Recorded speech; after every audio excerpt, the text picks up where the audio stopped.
कि पाठ के महत्वपूर्ण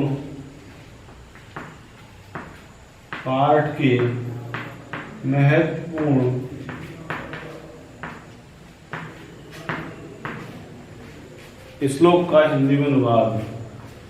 महत्वपूर्ण श्लोक का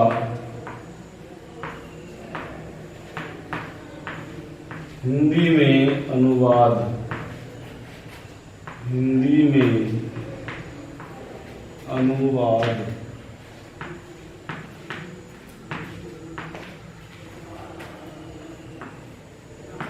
श्लोक मैंने आपको बता दिया है, पहला श्लोक है, उसका हम यहाँ पर अर्थ लिखेंगे। तो शब्दार्थ के बाद 2 लाइन छोड़िए और ये आप ब्लैक पेन से हेडिंग लिखिए और उसके बाद लिखिए संकेत। ठीक, खाली पेन से लाइन लिख देंगे, पाठ के महत्वपूर्ण श्लोक का हिंदी में अनुवाद। जिसका हम अनुवाद लिखेंगे उसका हमें क्या करना, संकेत लिखना है। आप लिखते भी होंगे, काले पेन से हेडिंग यहाँ लिखेंगे संकेत। ठीक, हेडिंग डाल दिया हमने संकेत। संकेत क्या होता है, जिस पद्यांश की इस पैराग्राफ की हम व्याख्या लिखना चाहते हैं उसका पहले 1-2 शब्द और उसके अंतिम 1 या 2 शब्द।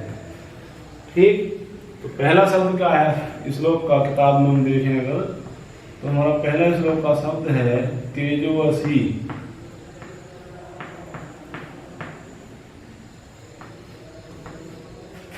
ठीक, काले पेन से लिखना आपको, हेडिंग काले पेन से लिखना है, जो संकेत के शब्द है वो भी काले पेन से लिखने हैं।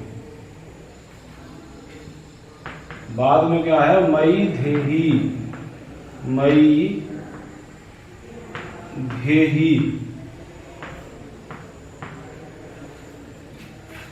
संकेत आपने लिखा होगा, काले पेन से हमें संकेत लिखना है। इसके बाद यहाँ हेडिंग लिखेंगे संदर्भ। क्या लिखेंगे, संदर्भ आप लोग लिखना जानते होंगे, कक्षा 8 में आपने संदर्भ हिंदी में या संस्कृत में लिखा होगा। तो आप नीले पेन से संदर्भ लिखेंगे।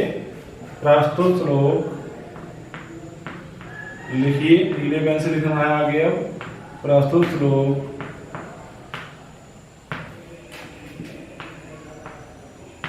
हमारी पाठ्य पुस्तक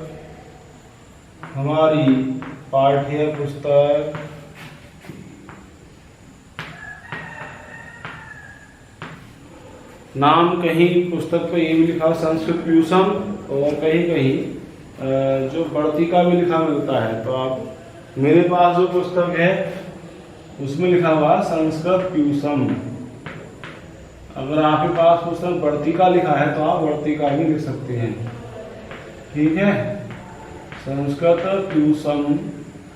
अगर आपके पास वर्तिका नाम से किताब है तो आप यहाँ पर वर्तिका लिख सकते हैं। इसको ब्लैक पेन से लिखेंगे, जो किताब का नाम है वो आप काले पेन से लिखेंगे। ठीक, किताब का नाम काले पेन से। संस्कृत प्यूषम के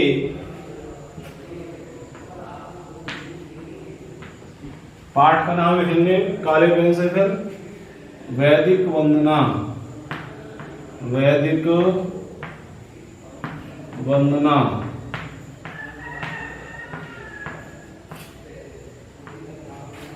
काले पेन से लिखना है। नामक पाठ से अवतरित है, नामक पाठ से अवतरित है, यह नामक पाठ से लिया गया है।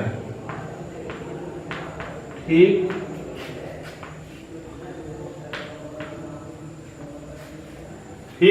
वैदिक वंदना पाठ से अवतरित है या लिया गया है। सही है, प्रसंग नहीं लिखना, सीधे हेडिंग डालना, 1 लाइन छोड़ करके हिंदी में अनुवाद। क्या लिखना है हमें आगे, 1 लाइन छोड़ देंगे और हम हेडिंग लिखेंगे हिंदी में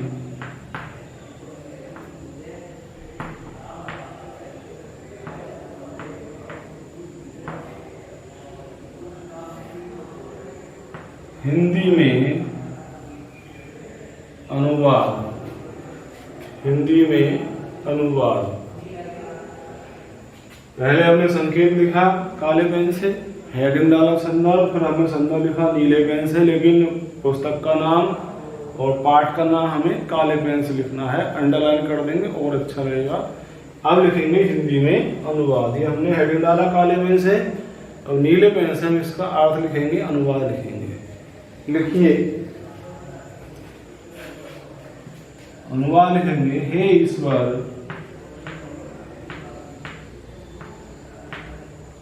हे ईश्वर, संबोधन चिन्ह लगाना है। आप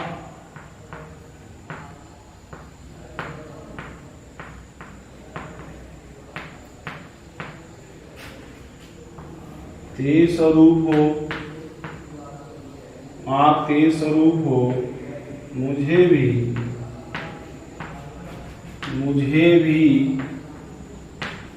तेज प्रदान कीजिए, मुझे भी तेज प्रदान कीजिए।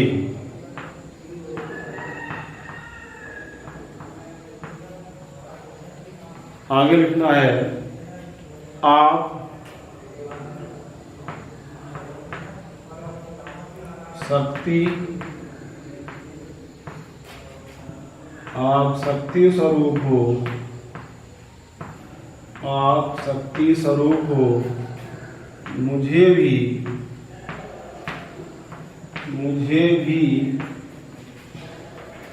शक्ति प्रदान कीजिए, मुझे भी शक्ति प्रदान कीजिए, मुझे भी शक्ति प्रदान कीजिए। आप बल स्वरूप हो, आप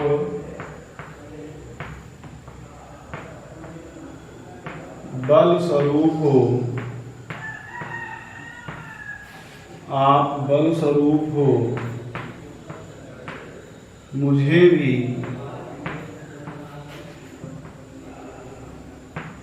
बल प्रदान कीजिए, मुझे भी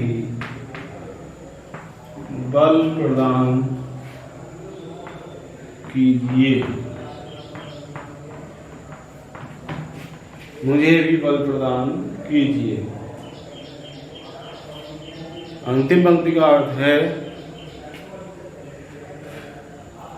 आप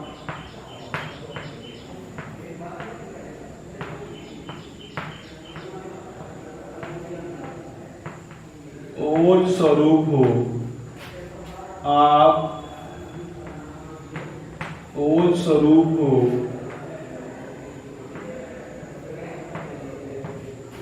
मुझे भी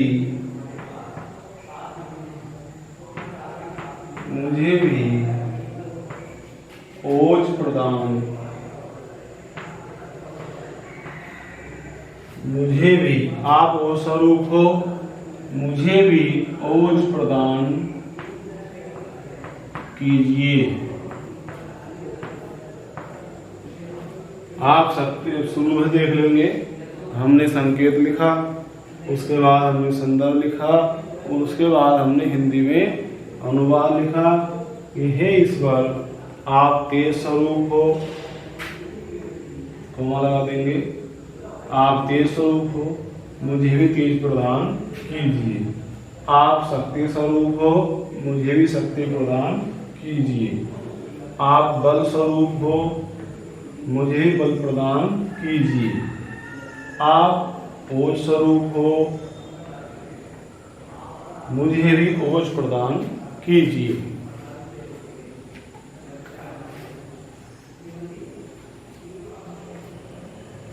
तो पिछली वीडियो में हमने जो वैदिक वंदना पाठ है उसको हमने पढ़ा, और आज की इस वीडियो में हमने वैदिक वंदना पाठ के जो शब्दार्थ हैं उनको लिखा, और शब्दार्थ के बाद जो एक महत्वपूर्ण श्लोक है पहला, उस महत्वपूर्ण श्लोक का हमने संदर्भ सहित हिंदी में अनुवाद लिखा।